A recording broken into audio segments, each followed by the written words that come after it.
സ്ഥാനം രാജിവെച്ച് PV അൻവർ. രാവിലെ സ്പീക്കറെ കണ്ട അൻവർ തന്റെ രാജിക്കത്ത് കൈമാറി. നിയമസഭാ സമ്മേളനം നടക്കാനിരിക്കെയാണ് അൻവറിന്റെ രാജിക്കത്ത് സ്വീകരിച്ച് സ്പീക്കർ. MLA രാജിവെച്ച വിവരം നിയമസഭാ സെക്രട്ടറി തെരഞ്ഞെടുപ്പ് കമ്മീഷനെ അറിയിക്കും. അൻവർ സ്ഥാനം രാജിവെച്ചതോടെ നിലമ്പൂർ ഇനി ഉപതെരഞ്ഞെടുപ്പിലേക്ക്. PV അൻവർ ഇനി തൃണമൂൽ കോൺഗ്രസ് കേരള കൺവീനർ. രാജിക്ക് പിന്നാലെ PV അൻവറിനെ കേരള കൺവീനറായി നിയമിച്ച ഔദ്യോഗിക പ്രഖ്യാപനം. മമതാ ബാനർജിയുടെ നിർദ്ദേശപ്രകാരമാണ് രാജിയെന്നും നിലമ്പൂരിൽ ഇനി മത്സരിക്കാൻ ഉണ്ടാവില്ലെന്നും അറിയിച്ച അൻവർ കോൺഗ്രസ് സ്ഥാനാർത്ഥിക്ക് തന്റെ നിരുപാധിക പിന്തുണ നൽകുമെന്നും വ്യക്തമാക്കി. നെയ്യാറ്റിൻകര സ്വദേശി ഗോപന്റെ കല്ലറ പൊളിക്കുന്നതുമായി ബന്ധപ്പെട്ട് പ്രദേശത്ത് നാടകീയ രംഗങ്ങൾ. കല്ലറ പൊളിച്ച് പരിശോധന നടത്താൻ കളക്ടർ ഉത്തരവിട്ടതോടെയാണ് കുടുംബം പ്രതിഷേധവുമായി രംഗത്തെത്തിയത്. കല്ലറ പൊളിക്കാൻ അനുവദിക്കില്ലെന്ന് ശഠിച്ച കുടുംബത്തെ ബലം പ്രയോഗിച്ച് നീക്കി പോലീസ്. സബ് കളക്ടറുടെ സാന്നിധ്യത്തിൽ ഫോറൻസിക് പരിശോധന നടക്കും. കല്ലറ പൊളിക്കാനുള്ള തീയതി നാളെ തീരുമാനിക്കുമെന്ന് സബ് കളക്ടർ അറിയിച്ചു.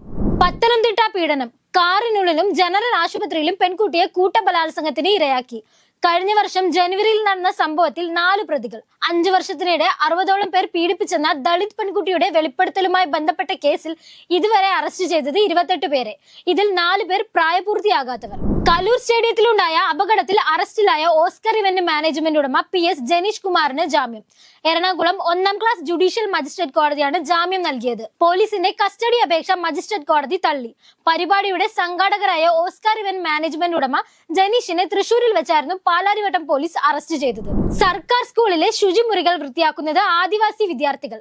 സംഭവത്തിൽ പ്രിൻസിപ്പാലിന് സസ്പെൻഷൻ. തമിഴ്നാട് പാലക്കോട്ടെ സർക്കാർ സ്കൂളിലാണ് സംഭവം. ടോയ്ലറ്റുകൾ വൃത്തിയാക്കുക, വെള്ളം ചുവന്നു കൊണ്ടുവരിക, സ്കൂൾ പരിസരം വൃത്തിയാക്കുക തുടങ്ങിയ ജോലികളാണ് അധികൃതർ കുട്ടികളെ കൊണ്ട് ചെയ്യിപ്പിക്കുന്നത്. വിഷയത്തിൽ സമഗ്ര അന്വേഷണം നടത്തണമെന്ന് വിദ്യാഭ്യാസ വകുപ്പിന്റെ നിർദ്ദേശം. കാലിഫോർണിയയിലെ കാട്ടുതീയിൽ മരിച്ചവരുടെ എണ്ണം 24 ഉയർന്നു. 6 ദിവസമായി തുടരുന്ന കാട്ടുതീയിൽ ആയിരക്കണക്കിന് വീടുകൾ നശിച്ചു. 1 ലക്ഷത്തോളം പേരെ മാറ്റിപ്പാർപ്പിച്ചു. അപകടത്തിൽ ഏകദേശം $15,000 കോടി നഷ്ടമുണ്ടായെന്നാണ് കണക്കുകൾ.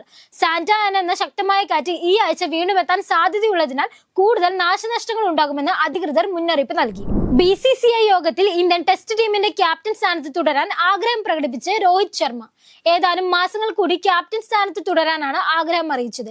ഈ കാലയളവിൽ പുതിയ ക്യാപ്റ്റനെ കണ്ടുപിടിക്കാൻ BCCIയോട് ആവശ്യപ്പെട്ട രോഹിത് പുതിയ ക്യാപ്റ്റന് തന്റെ പൂർണ്ണ പിന്തുണയുണ്ടാകുമെന്നും അറിയിച്ചു. അതേസമയം ഫെബ്രുവരി 19 ആരംഭിക്കുന്ന ചാമ്പ്യൻസ് ട്രോഫിയിൽ രോഹിത് ശർമ്മ തന്നെയാകും ഇന്ത്യൻ ക്യാപ്റ്റൻ.